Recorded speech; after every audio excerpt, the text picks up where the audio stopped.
I have put together a 1-year recommended list. I put together a 3-month recommended list, which we're going to look at a little bit too. But it's still hard because my focus, well, I still think the most practical is a mixture. I lean heavily on whole grains that are ground when you need them, supplemented with garden. I mean, that's just, I think, healthiest, cheapest, long run possibility. Okay? But I also recognize that that doesn't work for everybody. That just the experience, the availability is different. So what I've done is I've gone through and looked at all these different companies and said, okay, so what do they recommend? And then what do they recommend? And you can just almost make yourself crazy doing that, because I was just like, oh, well, I didn't think about this, and I didn't think about this, and what about somebody in that situation? So I just kind of, after doing that, I made my list, and I'll go over that with you. I'll be very vulnerable about, okay, this was my idea. You can like it or not like it, as you please. Same thing with the 3-month list. And then I knew all along that Terry was working with this company trying to get an agreement made with Alpine Air to cover, well, it's another company name, and there are several, Richmore, I don't have all of them in front of me, because some of them are the instant pouches, and there are there's an organic line. There are several, and that we have the materials for. But the one I really wanted to talk about is the Alpine Air Gourmet Reserves. If you remember, Alpine Air, Mountain House, there are 3 or 4. They're all basically, the basic product is similar, okay? What's different is the companies and how they put them together. I can't read that. That's right. Okay. Is how they put them together, how they market them, and their labeling. Okay? So, as someone who's really picky about this, I want to know what's in my food. And when I see these entrees, I want to know what's in it. Well, this is what I'm excited about, because this new Gourmet Reserves line has their number 10 cans, and this is just some of the stuff they say about it. They say they take a conservative approach to shelf life. They do. They say that they list their shelf life as 10 plus years. Okay, so how many of you have read advertising that has said up to 30 years? Everywhere, isn't it? But if you read the fine print, they will say, depending on storage conditions, the 30 years applies really to the wheat and white rice anyway. They also will have dairy products mixed in there that only, if you read the fine print, are 5 to 8 to 10 years. See, or the mixtures, the entrees that have like a chicken mixture or something like that have the dairy products in them. See, again, that would drop the shelf life. But very rarely are we ever told that, which is, I opened that, when I started reading the new packet of information, I was like, I like this because they're honest. And they say, if stored properly, we know that when you open it, in 10 years, they'll perform as fresh as the day they left our facility. But because they don't know how they're going to be cared for later, they keep it conservative, which I just appreciate it. They also, one thing that you would need to know, and I think this is true throughout with any of those freeze-dried or dehydrated products, is after you open the can, they say they're safe, pantry shelf safe for 60 days. So you could put the plastic lid on, put them back in your pantry for 60 days. Now, again, as I'm thinking through that, if it was a dairy product, if I had refrigeration, I'd want to use it, even though I was covering it. If it's something that is a grain or a dried pea or bean of some sort, it would be good far beyond the 60 days. But so often you can't get that information. So I just think, that would be helpful for you to know. The other thing is they offer 34 entrees, no MSG, no preservatives, no additives, no food colorings or flavorings. I thought that was refreshing too.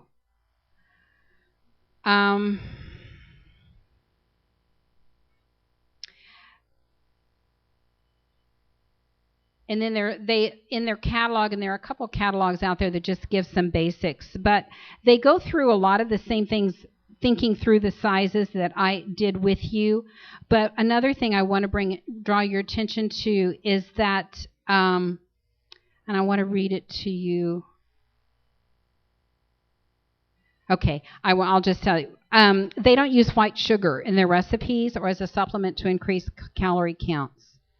Okay, so I was doing like a side-by-side comparison of one of their, and they have like several plans, recommended plans, but I was doing a side-by-side comparison of theirs and another excellent company that is, widely used that's, I hope I can name names without getting in trouble. It's Shelf Reliance Thrive Products, and I was comparing the two, about the same price, same calorie count, same, everything. But when I got to the sweetener, the Shelf Reliance had 10 cans of sugar, and when I read it in the Alpine Air, they had 4 cans of honey. So I thought, that's interesting. Watch for that. Anytime you're looking at these, watch for that kind of thing. The other thing that, of course, appealed to me as a coffee drinker is they feature spray-dried Colombian coffee rather than their drink mixes. And they put sea salt in, which I thought was interesting. I don't know anybody else who does that.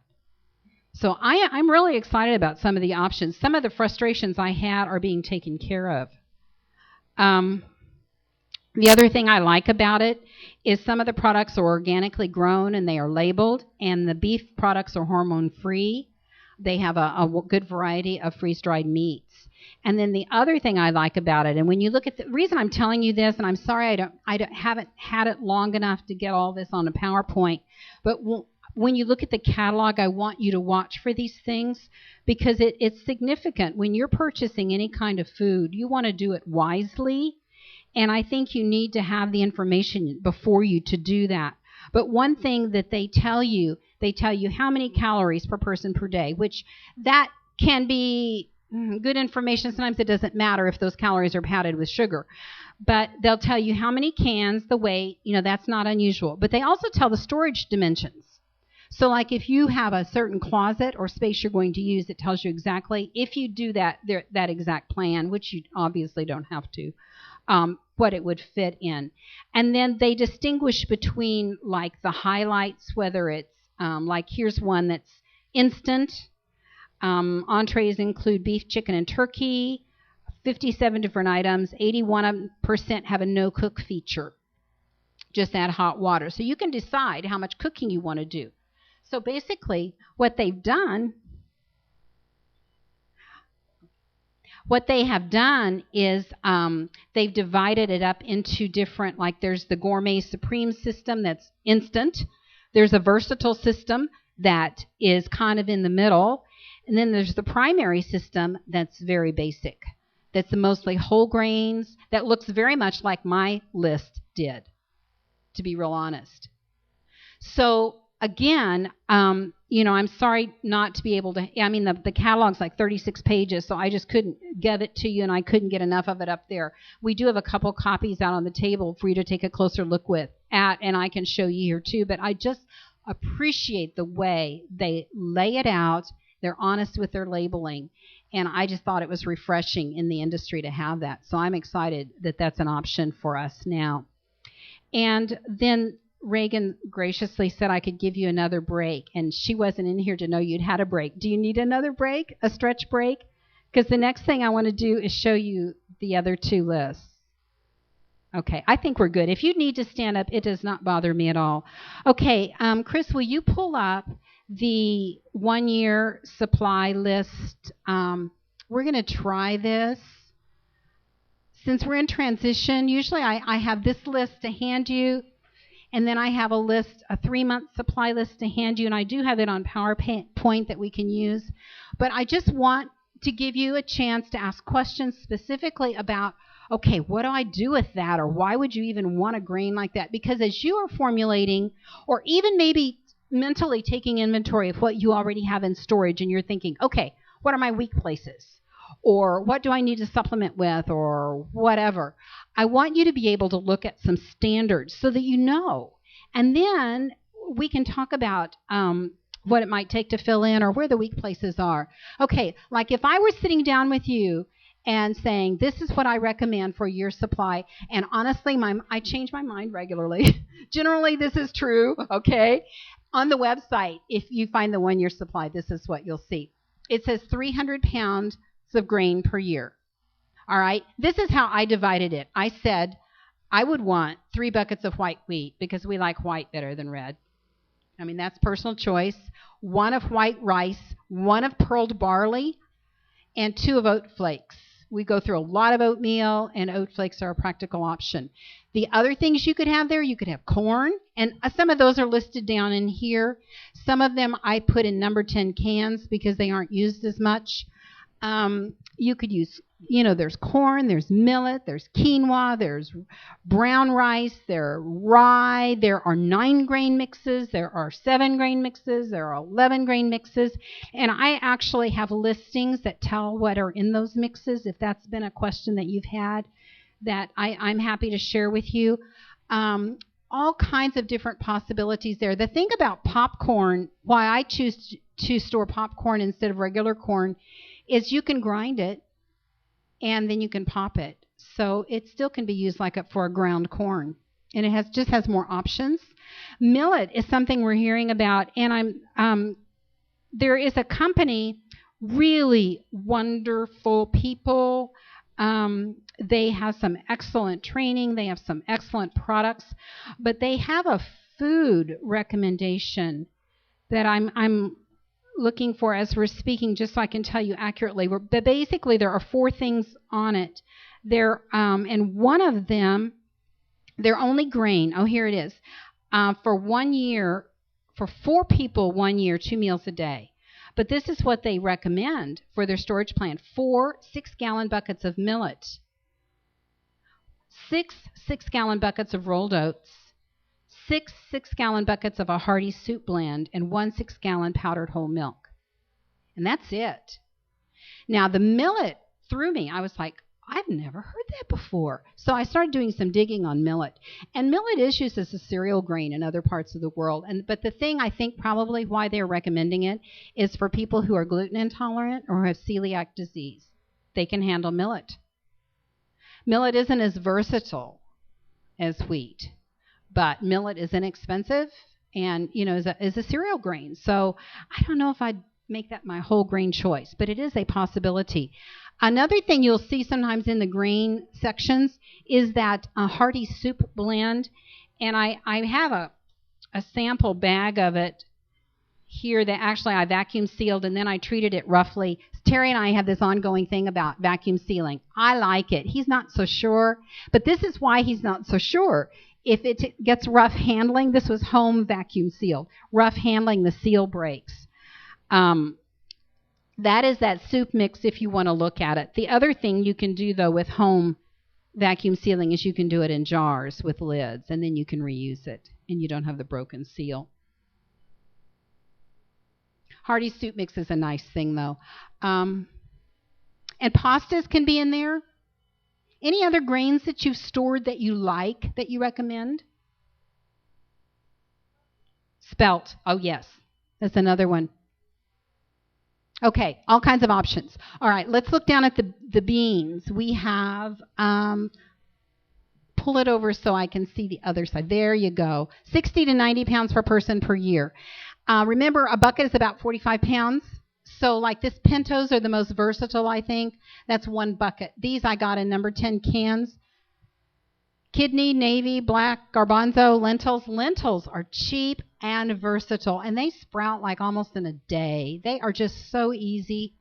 So if you're really looking for a bargain in the beans and lentils, they're a great one. Remember, 3 parts grain, 1 part beans or lentils to get a complete protein, but still variety. Get as much variety. And beans you can grind for flour, you can sprout, you can mash them. You can just do tons of things with beans.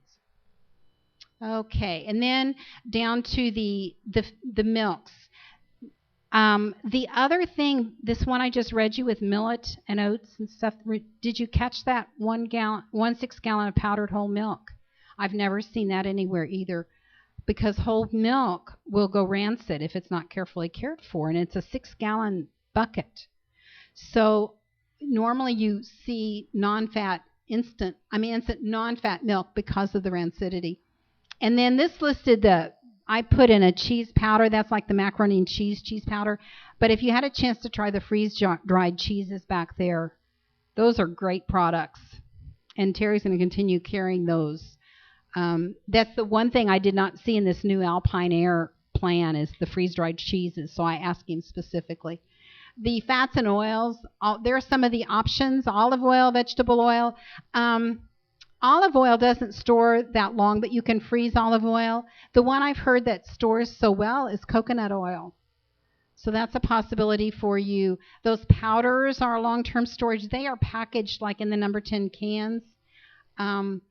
Nuts, almonds, any of those nuts, of course, you'd rotate. You have to keep them cool. You know about that sort of thing, I think. Okay, next one. And then the sweeteners. I prefer honey for the long term, and it lasts forever. Local honey is so good for you. But like in food preservation,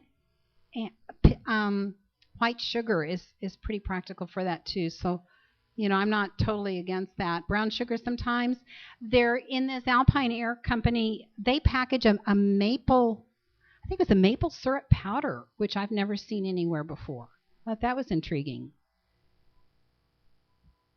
See how many options there are? Is that almost overwhelming? Okay. All right. Any questions on that listing as far as why they're there or that seems... Can you see it from back there? Okay. All right. Is there the other page that has fruits and vegetables, dried fruits and vegetables on it, I think? Right. Along with those things, those were the category requirements. But we think it's much better to include dried fruits and vegetables, or if you have home canned or from somewhere to get them. And I put down the most reasonably priced basic dried fruits: raisins, bananas, those strawberry slices that are just disappear when you open the can, and apples, and then any other, but a minimum of 8 number 10 cans for a person per year. Now the apple flakes, I've read make good applesauce. I've not tried that. Then the vegetables, the reason I chose these particular ones is because they're versatile as far as soups, celery flakes, tomato powder, vegetable stew blend, minced onion, the ABC soup mix, which is the same thing that's often called hearty soup mix. There's refried bean flakes. Terry likes the potato flake idea, and I think he has a bag of them back there because he said they are again, you just add water and they're comfort food. It's a possibility too. Now, I home can, so you don't see any like freeze-dried broccoli or any of those kinds of things in there. Again, all those things are personal choice, but generally, you would need the equivalent of around 15 cans of dehydrated or freeze-dried vegetables if you were thinking year, okay? And then additional protein. That someone asked me about that back there. Freeze-dried meats are acceptable. The textured vegetable protein, you would want to check it out first. Some people are perfectly fine with it. Some people don't want it at all. But there are examples, so try it. That's the best thing to do when you have opportunity. The canned meats, like just canned chicken or salmon from Sam's, again, you can keep that longer than it says if you keep it cool. And, when those things mostly have 2-year, I think, expiration dates on them. So, they'll last you a long time. Other basics. I mentioned the pancake mix. Vinegar. All kinds of applications for vinegar. Store lots of that. Lots of salt. Baking soda has lots of applications, too, for cleaning and deodorizing as well as cooking. So, and I have baking powder, bouillon, chicken beef bouillon, or soup base of some sort. If you don't have meats to make that good broth with, you can use that kind of thing. Spices, whatever you use on a regular basis, do for storage. And then egg powder, I stuck it under basic. Sometimes it's under protein. It'd be nice to have chickens. It just depends on what your source is. But they have like everything from scrambled egg powder to egg white powder to whole egg powder to anything you want. You just add water. And then comfort foods. Someone always asks me how long chocolate lasts. And my answer is always, I don't know. It doesn't last that long in our house. We buy those bags of chocolate chips at Sam's Club, those great big bags. And I'm telling you, they don't last very long. They never make it into cookies. Cocoa mix, hard candies are something they're usually recommended. Thirst quencher, or if your water doesn't taste very good, a peppermint candy in there, or just, for comfort food. Other great ideas that you all are aware of that you've heard, or anything related to this, or question related to this? Yes.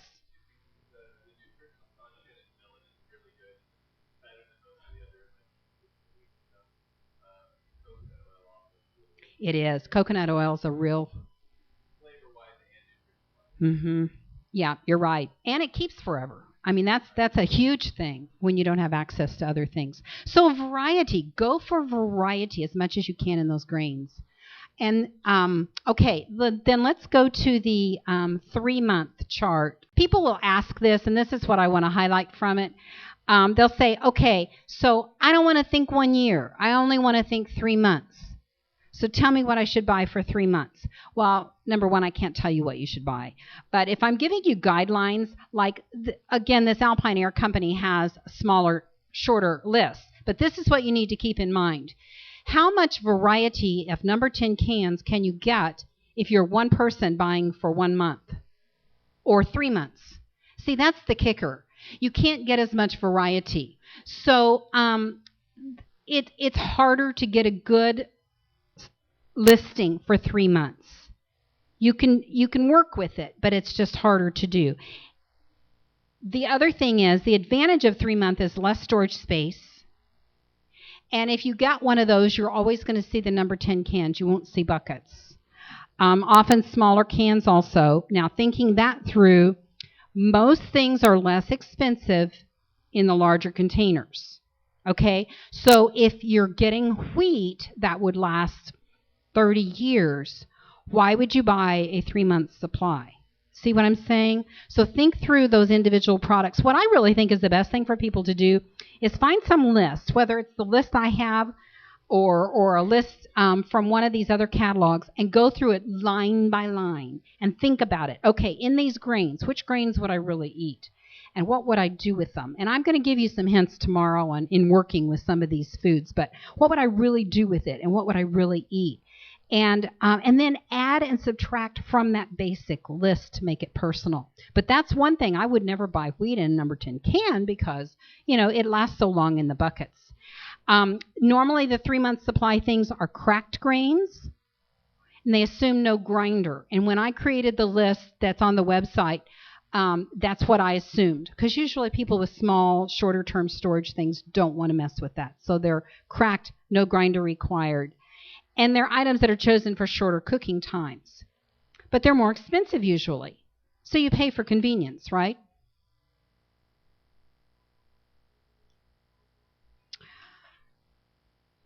All right. The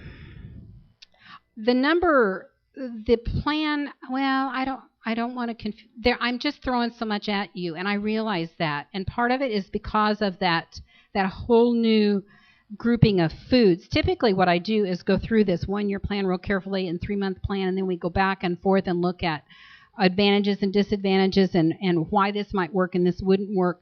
But because we have these new products, I'm like, I want to give you a chance to hear about that and think about it while I'm here to answer your questions, because I don't know how you are, but I have to think things through. I have to process it. I'll put it on the table and I'll circle it a dozen times before I make my decision. But I want to know it's the right thing. So I want to be available for feedback on that. Okay, you've had a lot fast, and I would like to know if there's a question. Yes. It's a product line. It's a labeling line. Yes. Yes. It's not on the website yet, but we have the catalogs. I mean, it's just within the last week. Yes, question. Yes. That chart you saw for the 1-year plan is on the website. There's also a 3-month plan on the website. I created both those. So you understand my thinking now. So if there's something on it you don't like, it does not bother me. But honestly, they're there to give you a guideline. and feel free to substitute if you need to, but they are carefully thought through to try to be practical for a lot of people. Yes.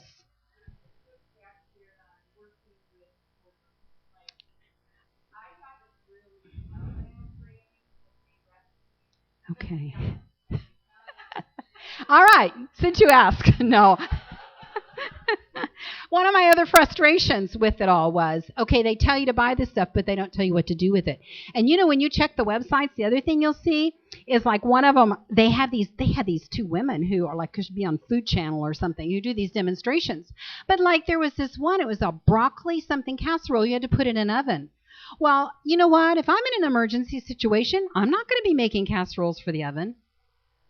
So what I thought is we've got to get some foods that you can have multiple cooking methods.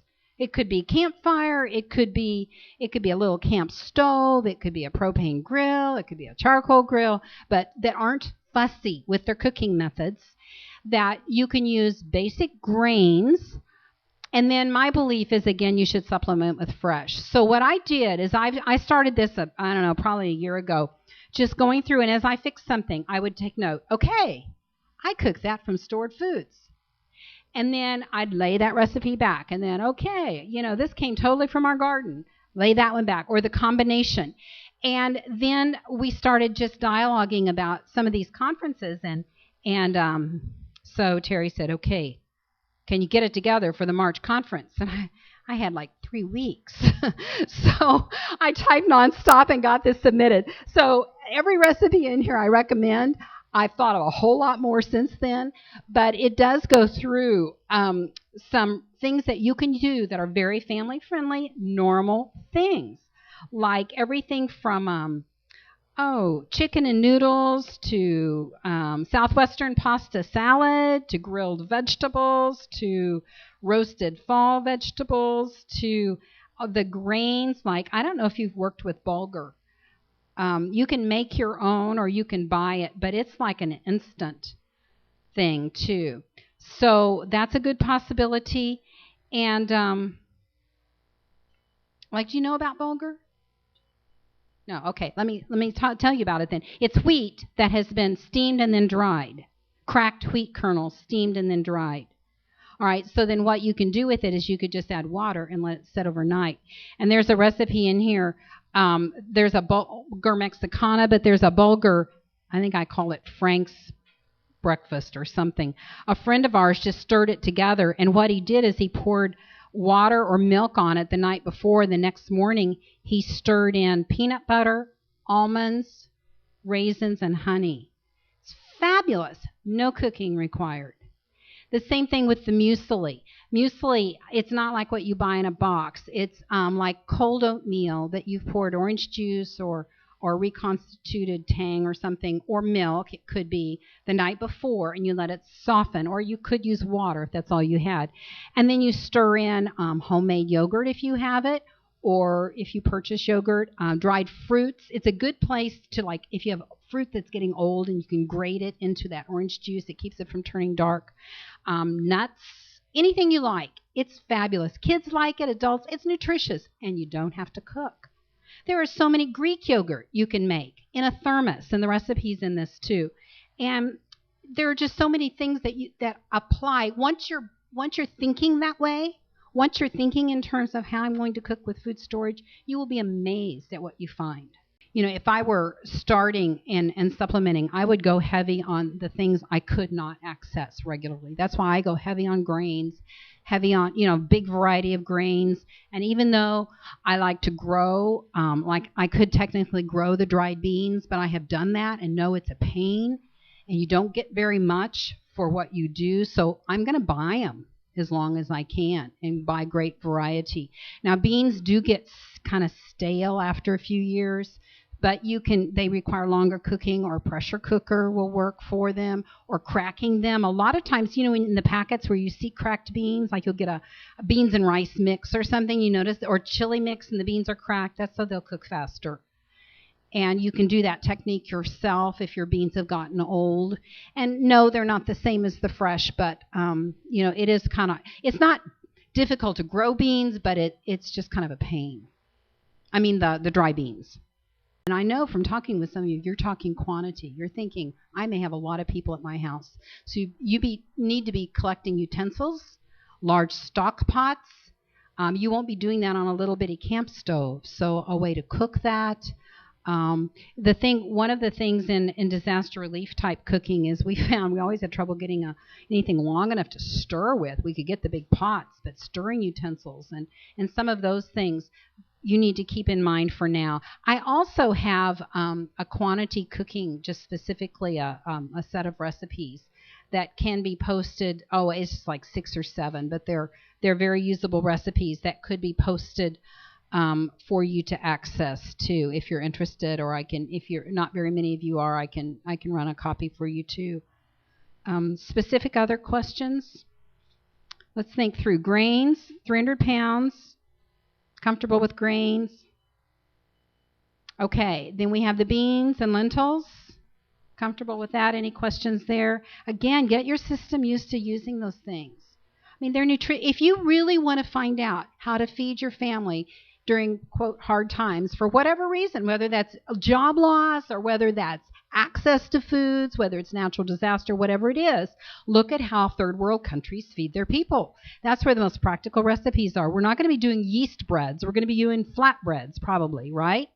Beans and rice. There are 100 ways to cook beans and rice using all sorts of beans. The garbanzo beans have a lot of, hummus is easy to make. And if you don't have garbanzo beans, another white bean. And grow your own garlic. It's easy. I mean, we'll get into that tomorrow. But there are so many things you can do to eat well. I'm not talking about sitting around eating a rehydrated, what's the worst thing you can think of eating?